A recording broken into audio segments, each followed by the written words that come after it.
Bien, hoy nos acompaña para hablar del Perú y un poco de América y el mundo, ¿por qué no? El sociólogo, profesor universitario Martín Guerra desde Perú, a quien agradecemos su diferencia para con nosotros. Martín, muchas gracias por estar con nosotros. Qué gusto, Jaime, y qué gusto estar en este importante programa en donde se puede hablar libremente y dirigiéndonos a nuestro pueblo de América Latina.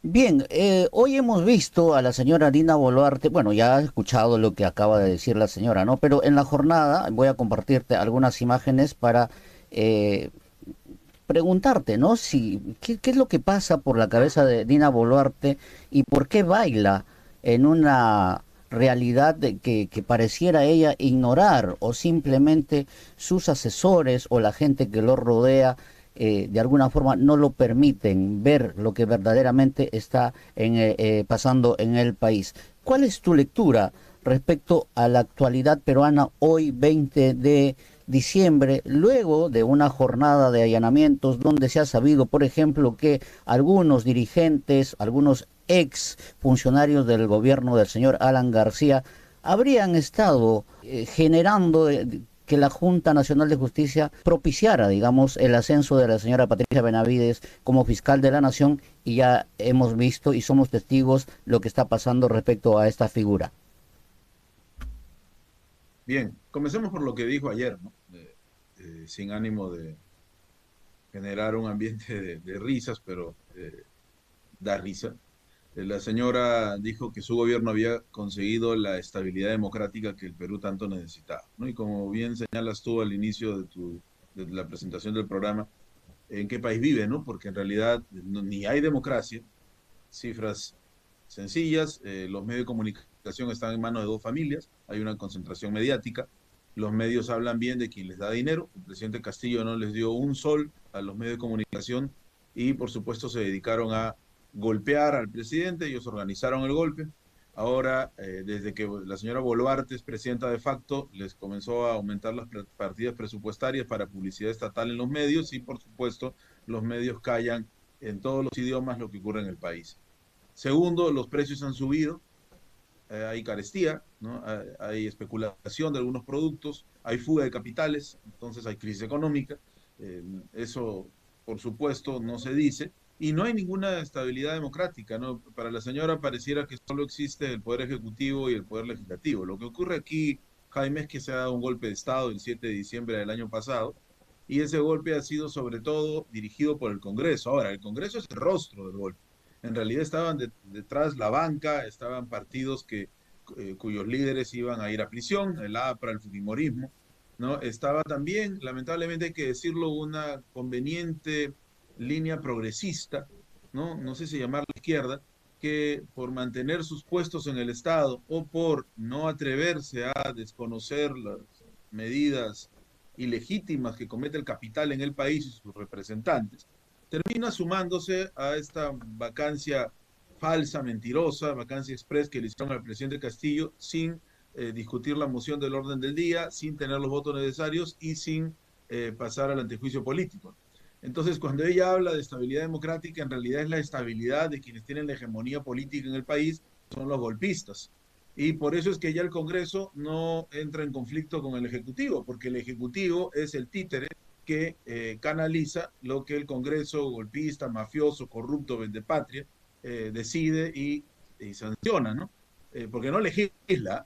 Definitivamente el Perú está a la deriva, como un tren que se disparó y no sabe dónde va a terminar.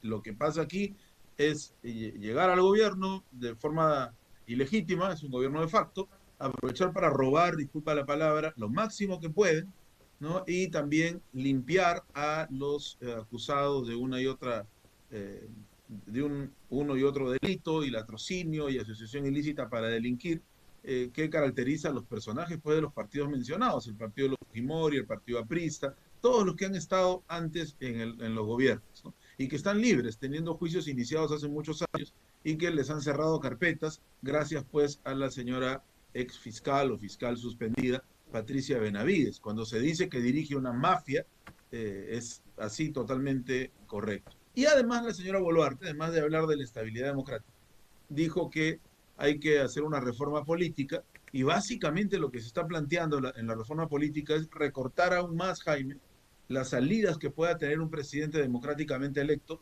para poder frenar a los congresos golpistas o obstruccionistas, que es el caso, ambos casos, ambas características tuvo el Congreso con el presidente Castillo. Entonces, se está recortando la figura del presidente. En el Perú, esa es la apariencia. Pero, por ejemplo, en Argentina vemos que Milei puede tener una minoría, pero igual está planteando hacer lo que le dé la gana.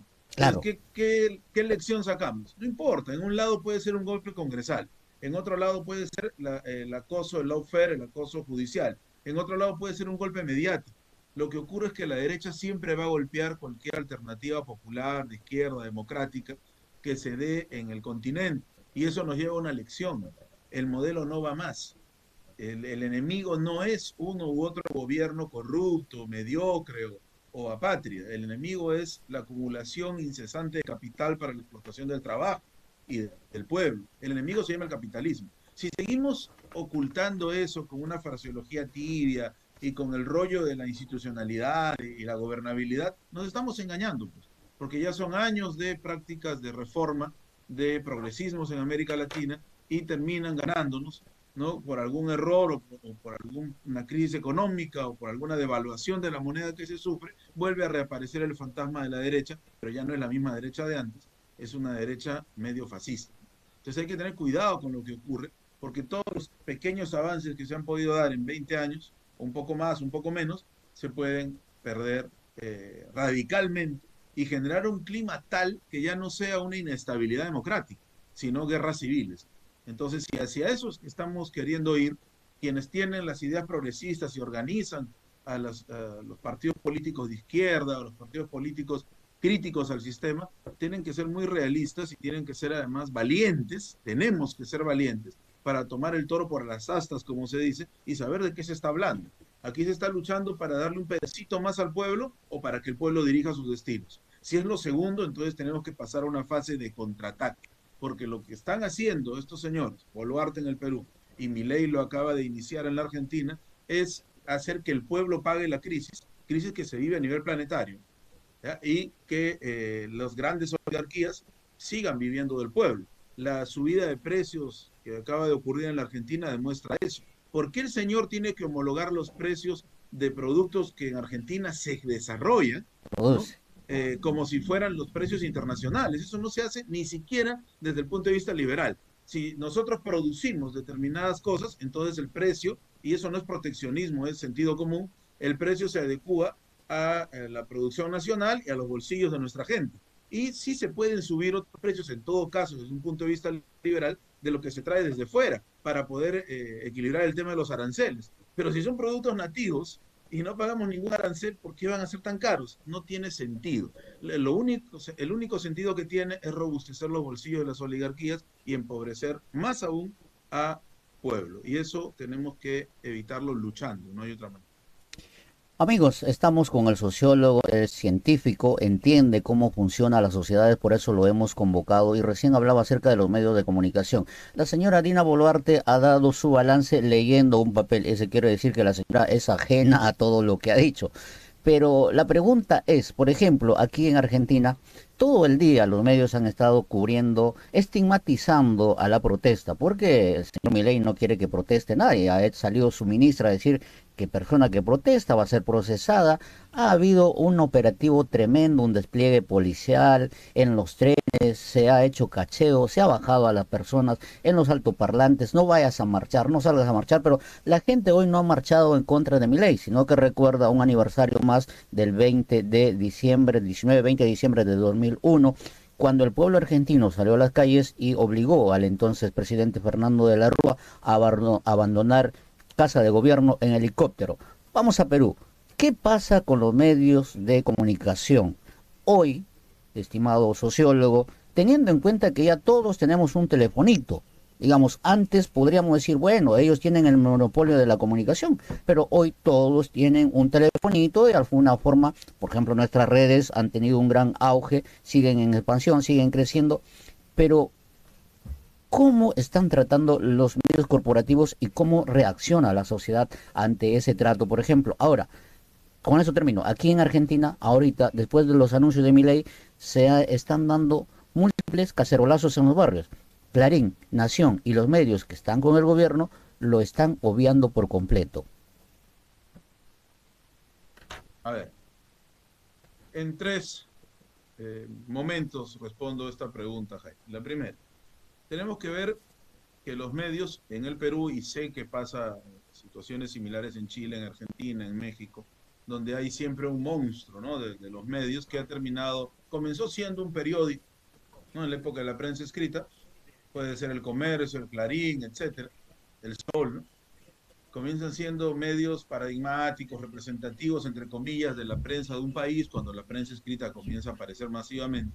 Y después, en la época de los medios radiales y televisivos, terminan comprando estos espacios o que son nuestros, ¿no? Porque constitucionalmente el espacio radioeléctrico nos pertenece. Ahora no lo usamos, pues, porque no tenemos el capital para hacerlo. Esas son las gracias de la democracia capitalista, ¿no? Todos podemos usar todo en el papel, pero en la práctica no tenemos los medios. Claro, el señor Milei diría que cada uno se esfuerce para conseguirlo. Eso no resiste ningún análisis serio, porque lo curioso es que el grueso de la población es la gente humilde y es la que trabaja y produce la riqueza mal pagada, ¿no? Bien, entonces, en nuestro país, en el Perú, los medios de comunicación los tiene dos familias, y no solamente son los medios escritos, también son portales de internet, pero también son la radio y la televisión. Claro, podría decirse todos tenemos un celular, como tú bien lo has dicho, y podemos evitar ver eso. Ahí viene lo segundo. Hay que ver los grupos etarios, las edades, que ven estos medios de comunicación. El tema de los medios no solamente si los vemos o no, sino quiénes los ven en una familia y qué valores o antivalores transmiten los medios a las personas de la familia y cómo estas personas, padre, madre, abuelos, abuelas, educan a los niños y niñas de esta forma. No voy a mencionar en tu programa para no malograr nuestra conversación con lo que considero una mala palabra, pero hay en nuestro país un programa de televisión de una señora que ha institucionalizado que es correcto meterse en la vida privada de las gentes. Yo soy maestro, muchos años, y lamentablemente a veces mis jóvenes alumnos me comentan que eso es correcto, que enterarnos de la vida privada de las personas públicas está bien, porque somos quienes vigilan su vida porque ellos se deben a nosotros. Esa mentira, ¿no? Ese antivalor instalado por esta señora, que es permitido, envenenando a nuestros jóvenes, alejándolos del estudio, alejándolos del pensamiento crítico para enajenarlos, encadenarlos al chisme, ¿no?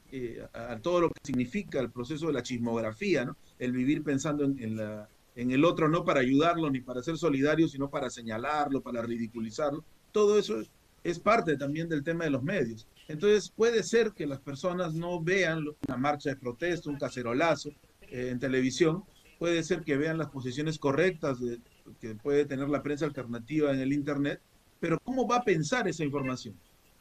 Eso ya viene gracias a los medios de décadas instalada en la mente de sus formadores, los padres y los maestros. Uno puede ver en Internet una noticia que dice, ¿no? Frente al alza indiscriminada de los precios, el pueblo marcha. Y el joven va a leer, terroristas marchan. Porque ya se instaló una especie de programación para que lean lo que lean, lo van a interpretar como quiere la derecha. Es decir, que no son solamente los medios tradicionales. Eso ya entró en el proceso educativo. Y lo tercero, ¿cuántas personas tienen Internet en el Perú? No pasan el 55%. Entonces, por más que tengan un celular, no tienen la cobertura necesaria para poder estar informados en los medios alternativos, en las plataformas alternativas y autoeducarse para poder hacer freno a ese lavado de cerebro y generar pensamiento crítico. Entonces, el tema siguen siendo los medios. Mientras no haya una ley que regule los medios, ellos dicen que regulación no es dictadura, pero claro, no hay regulación del pueblo, de lo que sus hijos deben, nuestros hijos deben consumir, pero sí hay una regulación del capital que impone las series, las películas, los programas y la visión que ellos quieren. Eso sí es una dictadura fascista además, ¿no? Porque no es una dictadura popular. Entonces, tenemos que tener el tema de los medios como discusión importantísima en nuestros programas críticos al estado de las cosas, ¿no? Resumiendo, los medios envenenan gracias a que generan una matriz educativa en las casas, que son los mismos miembros de la familia, los más antiguos, quienes se van a educar, se van a encargar de maleducar a sus descendientes. Segundo, por más que se lean los medios alternativos, ya hay una matriz de interpretación instalada que hay que combatir desde las escuelas, en la vida diaria, en las escuelas políticas que deben haber. Y tercero, no hay cobertura de Internet necesaria porque no vivimos en el primer mundo. Bueno, vemos que ya la señora Dina Boluarte bailando feliz, ¿no? Y acaba de decir pues que en el Perú existe una perfecta armonía, ya no existe esa confrontación dañina entre Congreso y el Ejecutivo.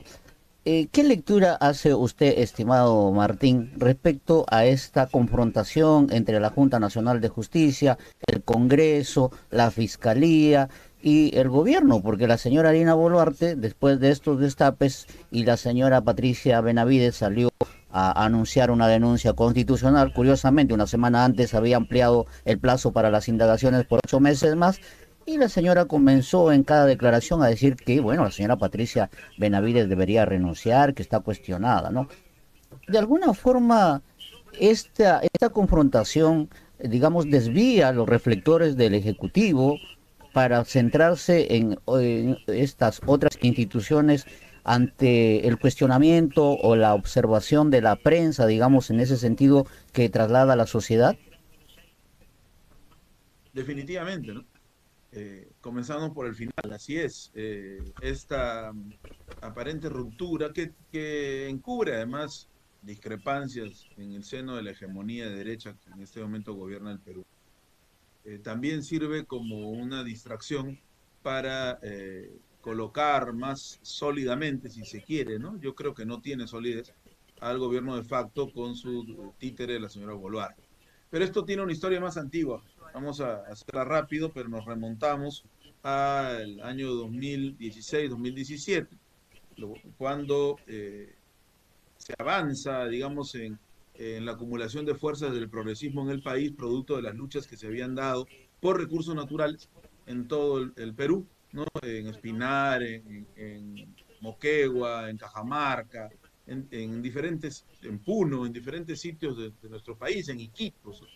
Y entonces se notaba que la población organizada, curiosamente no la izquierda oficial, sino la población organizada, una izquierda popular, una nueva izquierda que se estaba generando, tenía una posición crítica al sistema de costos. Entonces, lamentablemente, no se arriba al poder, al gobierno, y queda una elección, recordarás, entre dos personajes de la derecha, el señor Kuczynski y la señora Fujimori.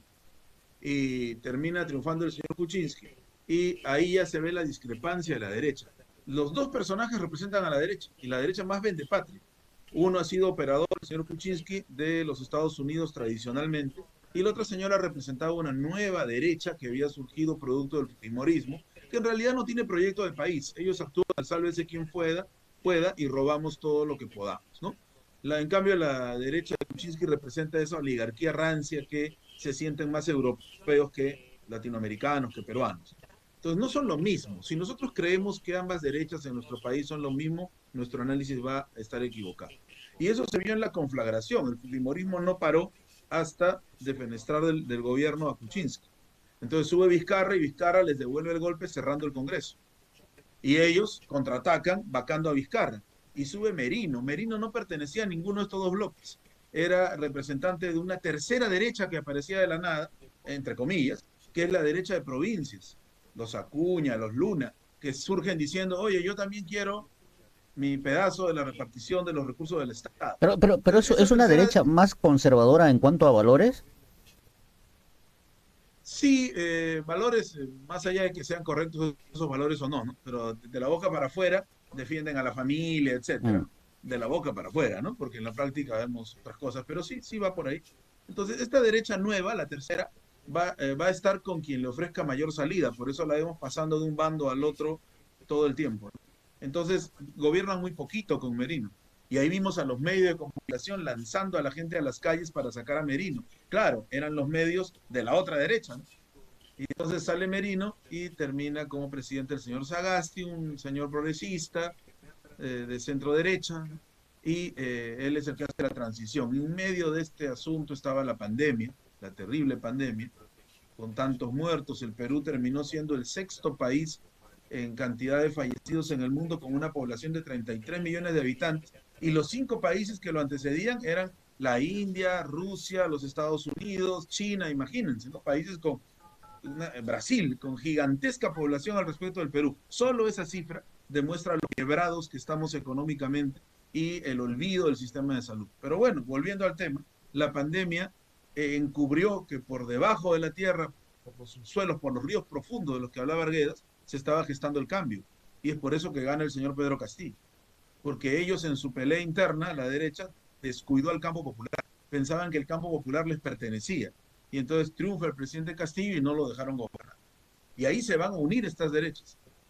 Van a dejar de conflagrar para evitar con todas sus fuerzas que el presidente Castillo haga cambios. Hizo cambios, pequeños, no fueron cubiertos, pero esos cambios significaron mucho para la población en materia laboral, en materia de prevención de desastres, en materia de educación, de alfabetización. Sí se hicieron cambios, pero todo lo que se hacía era bombardeado.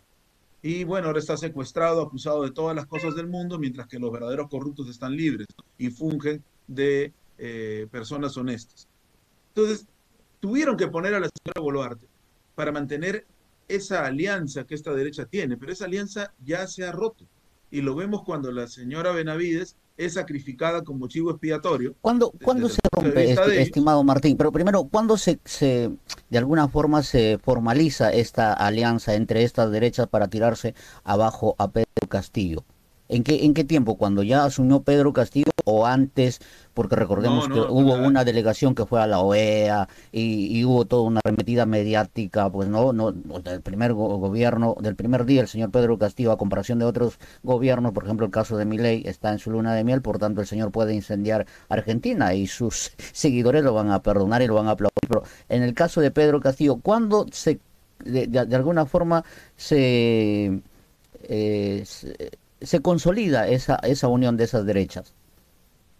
la unión se consolida cuando él triunfa, pero no es tan descarada, porque vamos a ponerles nombre. Hay una ultraderecha, los Fujimori y los apristas, y una derecha liberal, heredera de los criollos, del poder tradicional oligárquico en el país. Estos liberales son bisagra del gran capital transnacional, así que a ellos les importa, disculpa la expresión, un pepino quien gobierne mientras les permitan seguir enriqueciéndose. Entonces, lo que hizo esta derecha liberal fue meterse o tratar de meterse en el gobierno por los palos, con aliados, colocando algunos personajes en puestos clave. Al ver que no funcionaba, entonces se solidifica más la alianza de las derechas hasta sacar al presidente Castillo. Luego de 11 meses de gobierno de facto, cerca de noviembre, comienzan las rupturas a notarse más. Y es por eso que sacrifican a esta señora Benavides y ella hace la acusación que no había hecho nunca cuando tuvimos más de 70 muertos y se le clamó que iniciara investigaciones contra la señora Boluarte. Bueno, el pueblo clamaba, nosotros no teníamos ninguna esperanza en un gobierno de facto, ¿no? Para nosotros el presidente sigue siendo el presidente Castillo, el legalmente elegido. Entonces, y soberanamente elegido. Entonces, la señora Benavides acusa a la señora Boluarte diciendo que va a haber una investigación por los crímenes que ocurrieron durante las jornadas de protesta y entonces a la señora se le suspende por 6 meses, ¿no? La derecha no quiere a la señora Boluarte, pero le es necesaria. La señora Boluarte ha plagiado un libro, la señora Boluarte tiene algunos problemas legales en instituciones que hicieron en el pasado, pero eso a la derecha no le interesa, porque la necesitan como continuidad legal, entre comillas, del régimen del presidente Castillo. Lamentablemente, Jaime, un sector de la izquierda señala que la presidenta es legal, que es legítima, que es la continuidad del presidente Castillo. Con una izquierda así, el pueblo que ha luchado, que ha dado su sangre, ¿qué puede hacer? Pero hay otro sector de la izquierda que surge del pueblo, que está con el pueblo, que está fortaleciendo una izquierda nueva y que por supuesto no cree que la señora Boluarte sea la representante de un gobierno legítimo, ¿no? Para terminar, 30 segundos. Entonces, vemos que esta ruptura va a terminar por explotar en algún momento. La señora Boluarte no tiene un partido, la señora Boluarte no tiene el favor de la calle, es una presidenta absolutamente inestable, no tiene seguridad, pero además los liberales ya comenzaron a abandonarla. De hecho, que tú has revisado lo que opina Rosa María Palacios y otros personajes del progresismo liberal de derecha, que ya comienzan a deslastrarse rápidamente de la señora Boluarte, porque saben que la calle les es adversa y que las manifestaciones de protesta se han revitalizado. Y por eso también el 6 de diciembre liberaron a Fujimori, ¿no?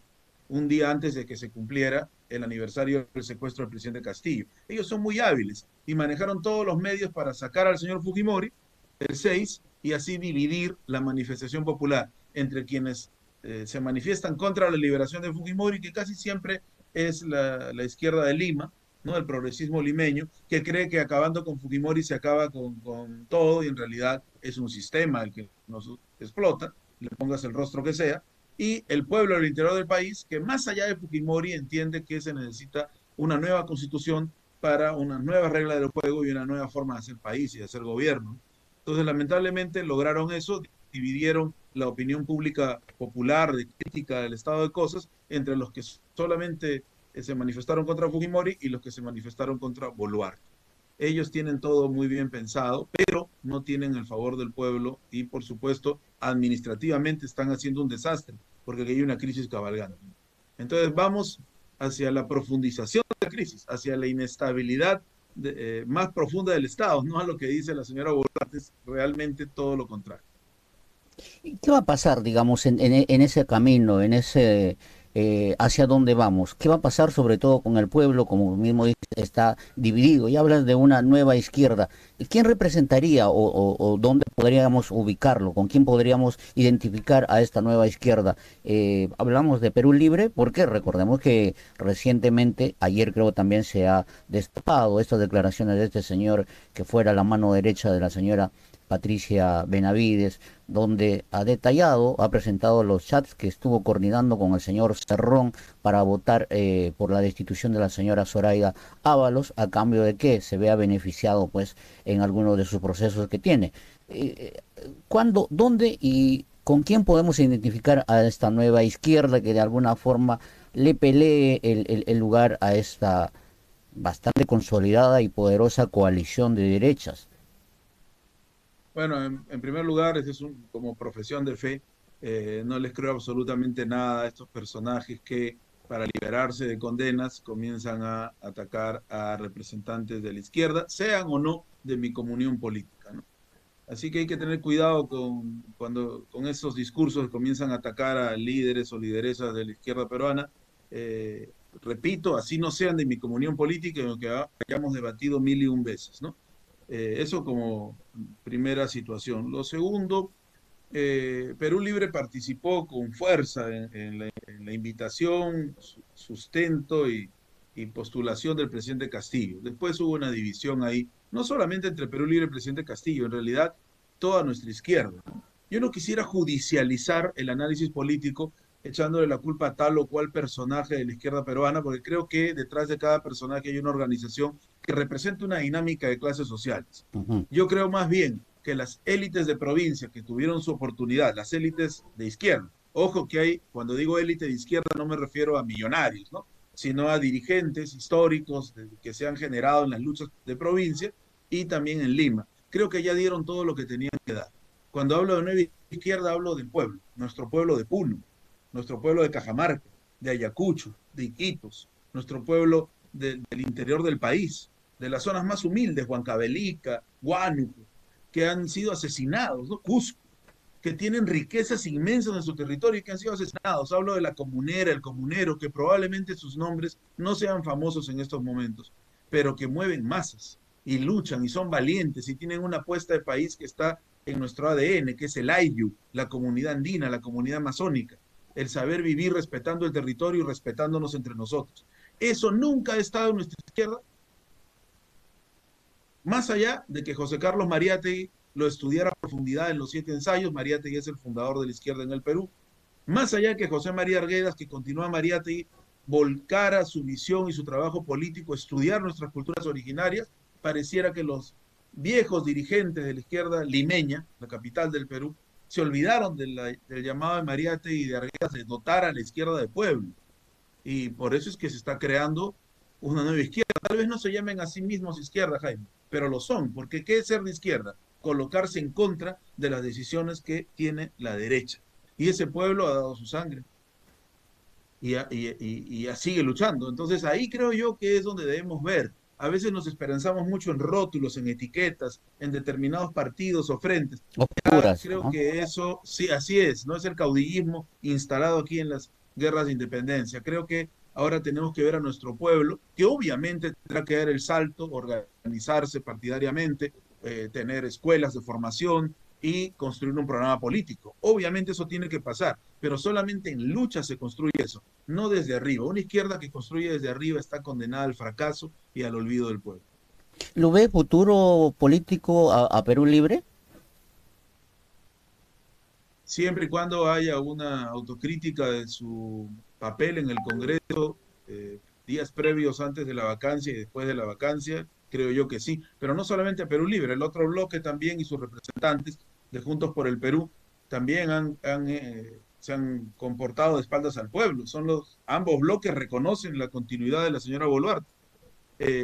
Pasó una cosa muy paradigmática, increíble, ¿no? En el Congreso y en el país. Cuando se da el golpe de Estado de la señora Boluarte, y atrás estaba la banca, la élite policial militar y los partidos de la derecha y la ultraderecha, comenzaron a votar o a estar de acuerdo nuestra izquierda de provincia, Perú Libre, ¿no?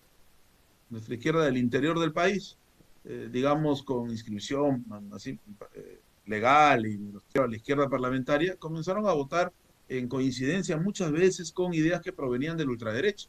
Y el otro sector de Juntos por el Perú, la izquierda liberal, ¿no? La izquierda limeña, comenzó a votar con la derecha liberal.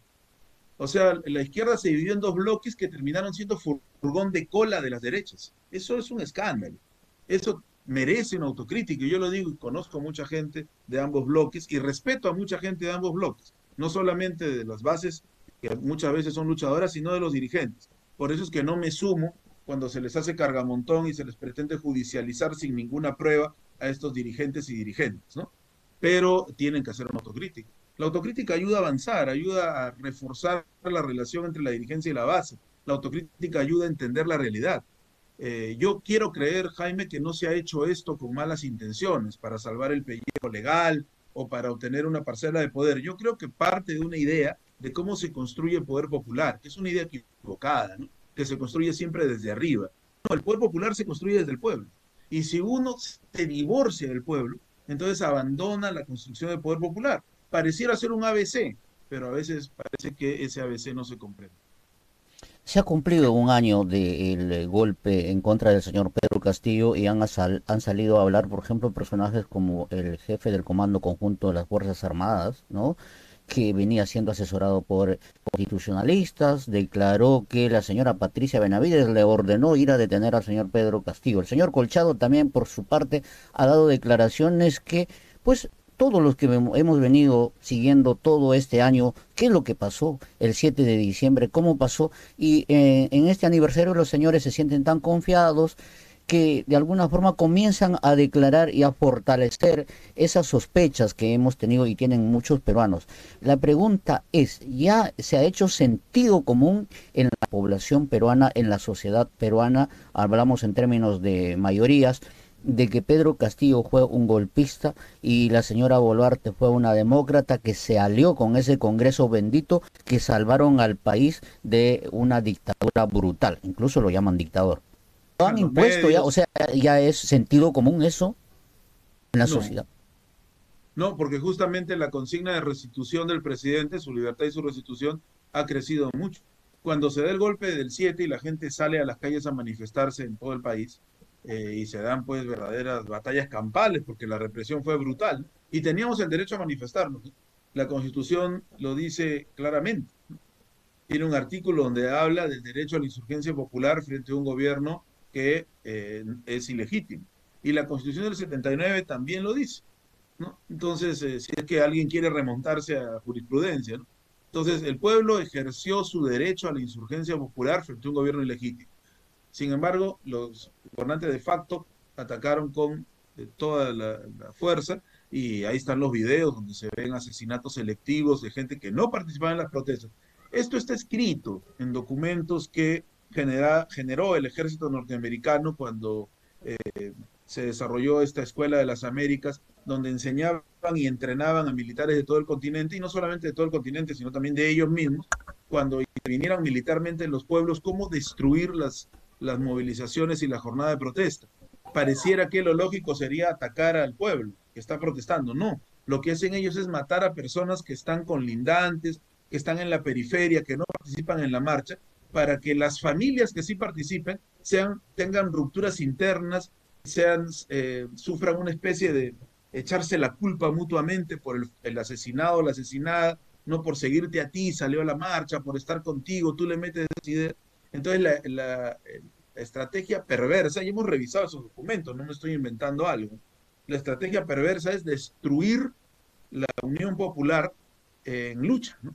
Entonces, esos son aniquilamientos selectivos. Sabían a quién disparaban, en los videos se ve cómo disparan a jovencitos de 15, 16 años. ¿Quiénes eran estos muchachitos, no? Eran estudiantes, campesinos. Entonces, ha sido pensado, ¿no? Entonces, una vez que se hace eso, ellos generan la narrativa que intentan imponer. Y ahí salen dos consignas, Jaime.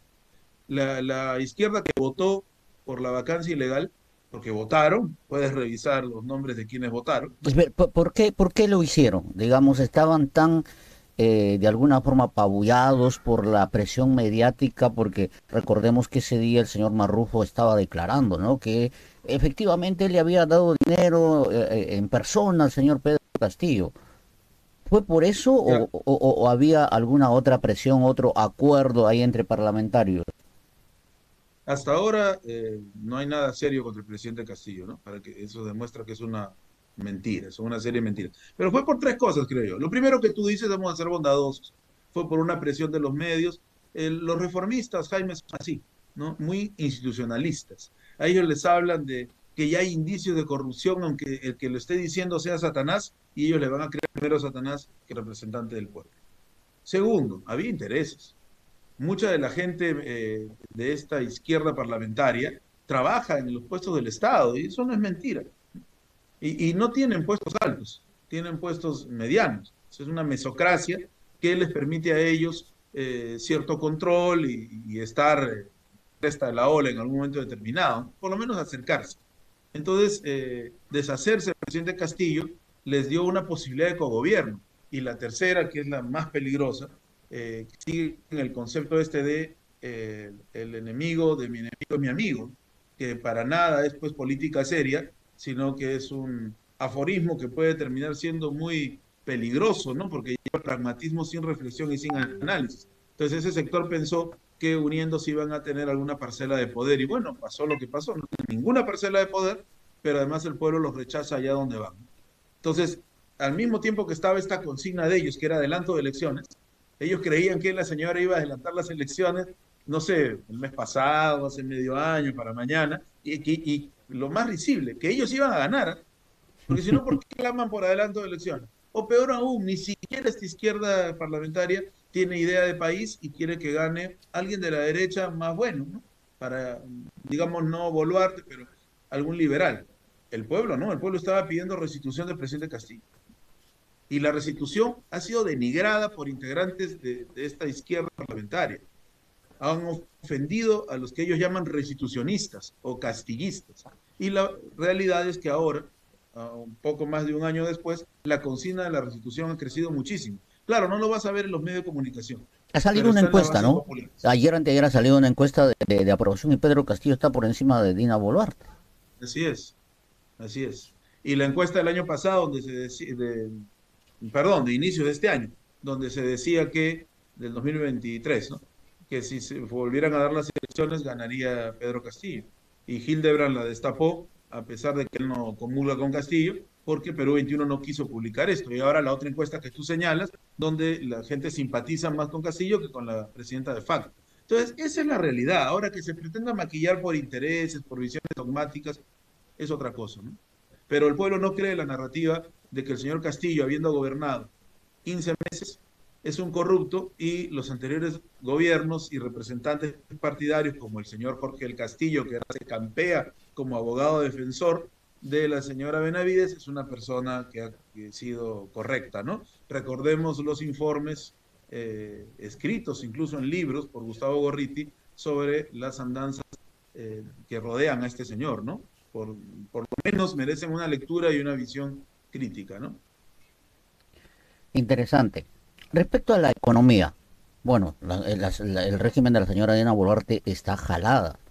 Tiene al establishment ahí, o sea, son los que están gobernando, tienen todas las facilidades para ir al exterior, a ir a mentirle a los empresarios, tienen el manejo de los medios de comunicación, tienen a los intelectuales, es decir, es un gobierno de ellos, pero ¿por qué la economía los trata como los está tratando? Porque en el gobierno de Pedro Castillo ha crecido la economía, ¿no? No a ritmos, a tasas chinas, pero ha habido crecimiento. Yo el otro día escuchaba al señor decano del Colegio de Abogados haciendo un análisis respecto a por qué Pedro Castillo su gobierno le ha ido bien en el aspecto económico. Decía que, bueno, eso era el efecto de remanente de las gestiones anteriores, ¿no? Entonces, como su gobierno fue tan desastroso, entonces Dina Boluarte ha heredado eso. Es lo mismo que está aplicando Milei aquí en Argentina, esa lógica, ¿no? Pero en términos económicos, ¿por qué le va como le va a este régimen una recesión? Y todo indica que con la llegada del próximo año, los fenómenos climatológicos, la situación va a complicarse más. Bueno, es una mentira, ¿no? Porque el análisis de las cuentas nacionales para comenzar no se hace así. Recién se puede saber cómo ha ido un año fiscal, por ejemplo, tiempo después de que termine ese año. Y recién se puede saber cómo vamos en el Producto Bruto Interno cuando han pasado una serie de valoraciones de tasas que no se dan inmediatamente, ¿no? Y no es un tema de no estar interconectados o de desarrollo de tecnología, son balances que se tienen que hacer a partir de negocios reales y concretos que realiza el Estado y que no son pues de la noche a la mañana, porque el Estado también coparticipa con las empresas privadas, nacionales y extranjeras, etcétera. Así que si al gobierno de Castillo le fue bien con la continuidad de los gobiernos anteriores, eh, no podemos ni siquiera afirmar eso, como tampoco podemos decir que a la señora Boluarte le ha ido mal, porque el enfoque estaría equivocado. Aquí lo claro es lo siguiente, los precios están más caros, más altos, más subidos que en el gobierno de Pedro Castillo. Pero no solamente eso, se han cerrado posibilidades de mercado y hay fuga de capitales. Muchos inversionistas extranjeros se retiran. ¿Por qué se retiran? Porque hay zonas en conflicto. La prensa no cubrirá, pero tenemos zonas en conflicto en el sur del país, en el altiplano del país, tenemos en la zona costera del sur. Entonces, mientras se mantengan zonas en conflicto, los empresarios extranjeros no quieren invertir porque ven costo-beneficio, entonces están preocupados de que su infraestructura, sus inversiones eh, puedan fracasar. Ahora, sí hay otros que invierten en otras zonas, definitivamente muchísimos, ¿no? No quiere decir que todos los capitales han fugado, pero sí hay una fuga de capitales. El alza de los precios ya no es un alza ficticia como lo era en la época de Castillo. En la época de Castillo se practicaba la especulación. Recordemos que hay monopolios, el grupo Alicor por ejemplo, escondían los productos y solamente se vendían los productos de una empresa a precios muy altos.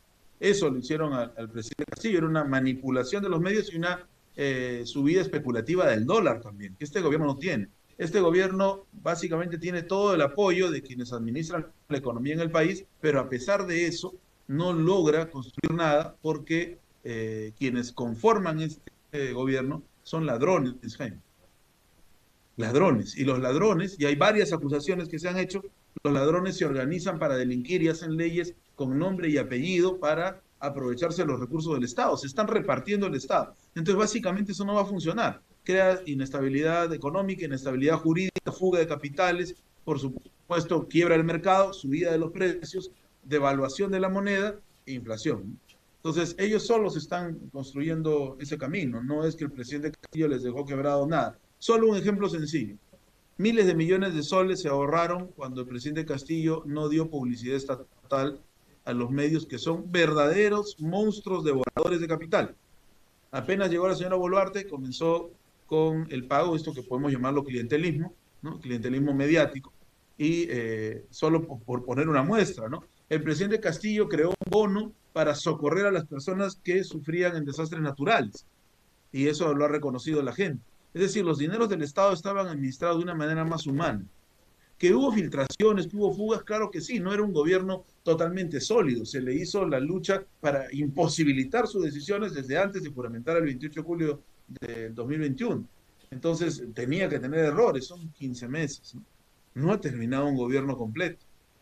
El discurso además para hacer generar la idea de que hay caos en el Perú y que solamente la señora Boluarte representando a quienes representa, puede generar el equilibrio, ¿no? Y robar mientras tanto. Pero además, Jaime, hay otra cosa. La derecha liberal no traga a la señora Boluarte, no la acepta ahí. Si no, no acepta a nadie que no sea como ellos. La derecha liberal es profundamente racista en nuestro país. Y entonces ellos juegan al caos permanente también para en su momento, si pueden, desembarazarse de la señora Boluarte y colocar a quien más le convenga, ¿no? Por eso es que se dio esta pugna con la señora Benavides y terminaron sacrificando a la señora Benavides, que tiene nexos con la banca y con personalidades del fujimorismo que han terminado, parece, no protegiéndola mucho, ¿no? Recordemos que su madre fue un alfil del fujimorismo y sus dos hermanas también, y toda la familia está en proceso de investigación, son representantes de un Estado criollo y corrupto.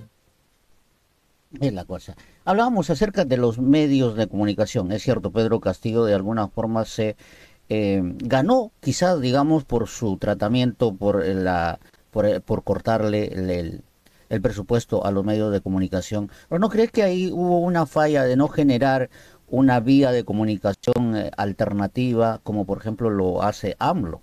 AMLO en materia de comunicación, que considero la comunicación es muy importante cuando del gobierno se trata, por ejemplo, para comunicar las políticas, los avances, ¿no? Por ejemplo, aquí en Argentina también ya Milei se ha aliado con el Grupo Clarín, con Nación, por eso, pues para ellos o no está existiendo estos cacerolazos que ahora se están registrando, sobre todo en la capital federal. ¿No consideras que ahí hubo una subestimación? Bueno, no le doy pauta publicitaria y van a quedarse callados, o en todo caso no pensó de que iban a arremeter de la forma que lo hicieron. Yo creo que fue por una decisión de principio, ¿no? No alimentar más a quienes trabajan por la destrucción de la conciencia de nuestro pueblo y en contra del gobierno desde antes de haber juramentado. Es cierto que hubo una debilidad en materia comunicativa, pero recordemos que solo gobernó 15 meses, ¿no? Entonces, AMLO ha podido hacer lo que ha hecho y lo hizo en su momento Evo Morales y el presidente Hugo Chávez comunicando a la población con programas de televisión y de radio masivos, pero fue parte de un proceso. No fue tan rápido, no fue de la noche a la mañana. Al presidente Castillo no le han dejado ni siquiera instalarse bien para poder comenzar a hacer las medidas comunicacionales. Pero Jaime, no olvidemos los gabinetes descentralizados. El presidente Castillo visitó las poblaciones más humildes para discutir ahí de cara a ellos sus necesidades y sus reivindicaciones. La prensa solo difundía 2 minutos y para criticar algo que hubiera dicho él o alguno de sus ministros, pero no difundían la participación de la gente, las peticiones de la gente y todo lo que se discutía en estas formas de desarrollar gobierno descentralizándolo, tan importantes de cara a la población más humilde, ¿no? Sí hubo intentos, pero yo creo que en tan poco tiempo no se pudieron consolidar. También hay que reivindicar el rol de la prensa alternativa, ¿no? En el Perú tenemos la Compimap, ¿no? Que es la coordinadora de la prensa y los medios alternativos, y que hace Bueno, una gran labor difundiendo todo lo que se vive del pueblo de cara a posiciones reivindicativas y de crítica al estado de cosas, ¿no? hay que, bueno, me interesa esa última noticia. Bueno, te entenderás, yo vivo en Argentina mucho tiempo. Justo te hacía escuchar los cacerolazos que se están viendo aquí. Medianoche en la Argentina la gente está yendo al Congreso. Hay movilización después de estos anuncios del señor Javier Milei. Hay, o me parece que hay una fijación por parte de los medios corporativos en el Perú respecto a lo que pase en Argentina y sobre todo es como que de alguna forma tratan de mostrar a la sociedad peruana de que la propuesta de Milei es lo que le conviene al Perú. Sí. Hay eso. Sí, y a eso ha ayudado bastante también un personaje que se mueve por las redes, ¿no? Que es el señor Bailey, con la entrevista que le hace a Javier Milei, que ha sido muy vista aquí en el país, eh, prácticamente santificando al señor Milei como la apuesta de salvadora de las libertades democráticas, ¿no? No solamente en la Argentina, sino como una especie de modelo a exportar, digamos, para América Latina. Y los medios de comunicación en el Perú no hacen ni una mínima crítica al señor Milei cuando en campaña, recordemos la campaña del señor Milei, decía cosas durísimas, ¿no? Utilizaba no solamente un lenguaje vulgar y cropolálico, que ya bueno, será pues su formación familiar, ¿no? Sino las alusiones de respeto a formas de experiencias fascistas que han habido en el mundo, cuando hablaba con irrespeto de los fallecidos o de las víctimas de algún genocidio, todas esas cosas los medios de comunicación del Perú no han criticado jamás. Ahí se ve la doble moral, ¿no? Cualquier persona que hable de un gobierno popular fuerte inmediatamente es un dictador, pero quien desde la derecha plantee cualquier disparate es visto con muy buenos ojos, ¿no? Y por eso buscan explicaciones como lo que hace un rato hablábamos, eh, muy complejas para la economía, cuando aquí básicamente es inestabilidad social, el factor climatológico que se juntó como variable y la fuga de capitales. Eso es lo que está aniquilando nuestra economía. ¿Y por qué? Esto es el rostro, ¿no? Pero lo que está detrás, no tenemos una industrialización, no producimos nada en el país, por lo tanto no hay transformación de materia prima. Al no haber transformación de materia prima y no haber industrialización, no hay diversificación productiva, por lo tanto no hay mercado interno. Nuestros productores agrarios compiten en competencia desleal con la importación de productos agrarios que hacemos en un país productor, lo cual es terrible, se pudren, ¿no? El trabajo de nuestros campesinos y campesinas, y eso destruye la economía. Ahora, si a eso le aumentas inestabilidad social, conflictos sociales, problemas climáticos, viene la fuga de capital y se quiebra más la economía subiendo los precios. Pero ellos van a decir que no, que es el gobierno de Castillo el que generó un problema que ha terminado heredando la señora Boluarte. Y a eso súmale el latrocinio institucionalizado. Entonces tenemos en este momento congresistas que en lugar de hoja de vida tienen un prontuario.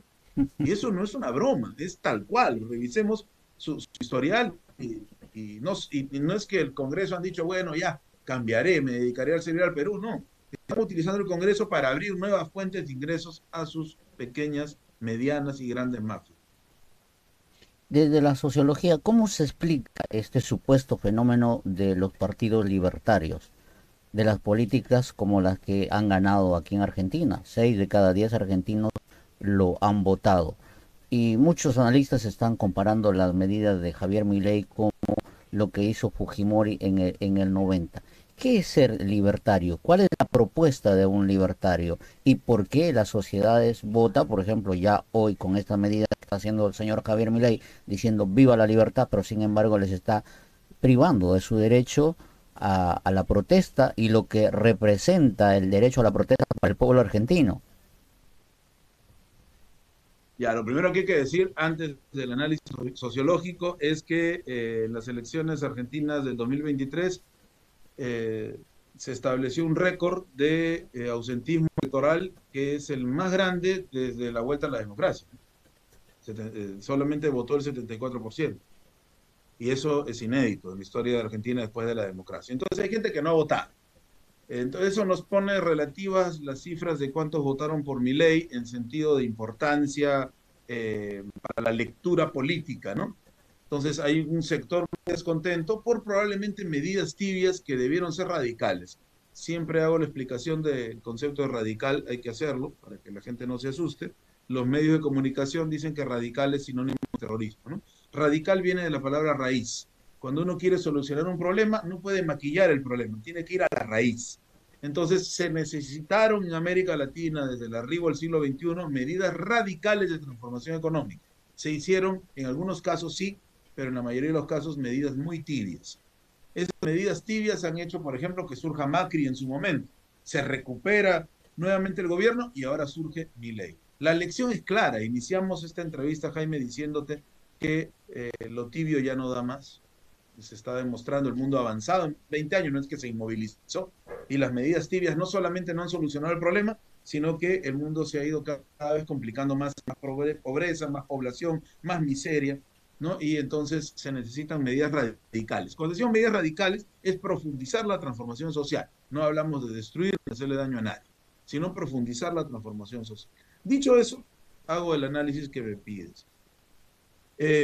Personajes como estos, como Javier Milei, ¿no? Como Alberto Fujimori, aparecen en momentos donde hay una sociedad que está atravesando por una crisis muy fuerte, que no solamente es económica, sino es una crisis también ética, porque ante la crisis económica, el no poder solucionar los problemas de casa, los niños tienen hambre, hay problemas de salud, la pandemia ha generado una serie de problemas gravísimos, ¿no? De desempleo, subempleo, salud, etcétera, eh, o empleo informal, mejor el concepto. Lo que ocurre es que también se golpea la fuerza de las personas, ¿sí? Las personas dicen, ¿hasta cuándo voy a seguir luchando? De eso hablo de ética. No voy tanto a los temas de digamos, engrosar los sectores de delincuencia, no, sino de sentirse uno golpeado, debilitado. El pueblo ve que lucha consuetudinariamente y nunca logra cambiar su destino ni un poquito, ¿no? Entonces aparece un personaje que dice, todo está podrido, sí, mucho está podrido, ¿no? Generalidad de la crisis, ¿no?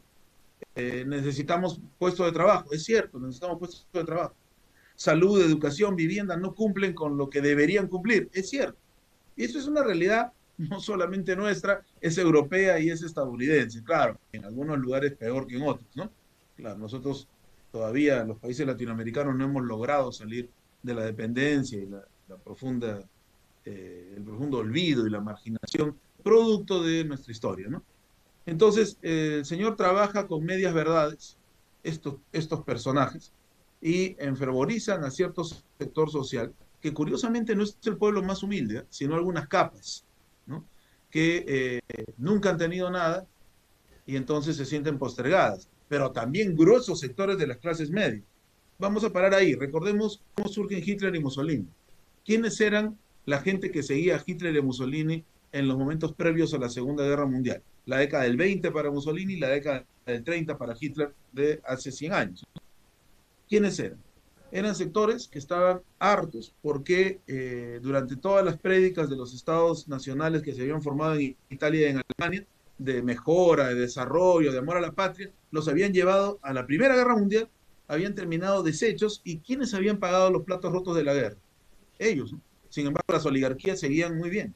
Entonces había un olvido de grandes sectores populares, un olvido a los sectores medios, y entonces la prédica de Hitler y Mussolini era una prédica por la libertad, no nos olvidemos, ellos hablaban de la libertad de decidir, de la libertad de tener el territorio que merecen, de la libertad de decidir, y entonces se parecen mucho estos discursos, ¿no? Claro, el señor Milei juega con otro tipo de discursos, el anarquismo libertario, que es liberal al mismo tiempo, ¿no?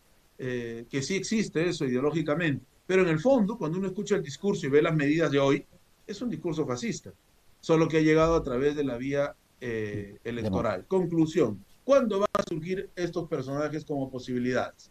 Y la conclusión es terrible, Jaime, ¿eh? No es una conclusión fácil. Cuando la democracia que los inventó, la democracia liberal, ya no da más. Es decir, la madre que lo creó a estos señores liberales, o el padre, ya no da más, no puede solucionar los propios problemas que ha generado su propio sistema. Y segundo, cuando el progresismo ya se agotó.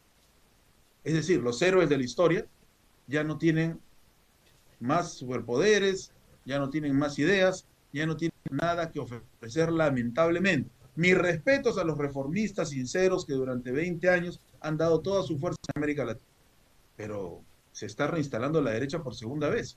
Tuvimos una primera ola progresista, luego vinieron los Bolsonaro, los Macri, los Peña Nieto y otros más, ¿no?